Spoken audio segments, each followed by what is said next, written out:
ടെലിജൻസ് നമ്മുടെ കുർത്തി വീഡിയോയിൽ code set pattern, അതും നല്ല കളറ്, വളരെ ബഡ്ജറ്റ് ഫ്രണ്ട്ലി ആയിട്ട് ചെയ്തേക്കുന്ന ഒരു ഐറ്റമാണ്. അപ്പോൾ ഇതൊരു ലൈറ്റ് ലാവണ്ടർന്നോ ഒരു വയലറ്റ് മിക്സർ ഷെയ്ഡെന്നോ ഒക്കെ പറയാം. റയോണിൻ്റെ ഫാബ്രിക് ആട്ടോ, നല്ല സ്മൂത്താണ് ഇടാൻ, കറക്റ്റ് ഫിറ്റിങ്സ് ആണ്. ചെറിയൊരു ലേസ് വർക്ക് നമുക്ക് നെക്കിൽ കൊടുത്തിട്ടുണ്ട്.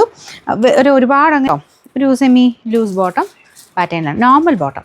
അപ്പോൾ ഇതിന് നല്ല ലെങ്ത് ഉണ്ടെന്ന് എനിക്ക് തോന്നുന്നു. ഞാൻ കൊടുത്തേക്കാം, സൈറ്റിൽ നോക്കിയിട്ട് നിങ്ങൾ എടുത്താൽ മതി. Sizes medium, large, XL, double XL 4 size. നിങ്ങൾ ഏതാണോ സൈസ് യൂസ് ചെയ്യുന്നത് അത് തന്നെ എടുത്താൽ മതി, ഒരു മാറ്റവും ഇല്ല കേട്ടോ.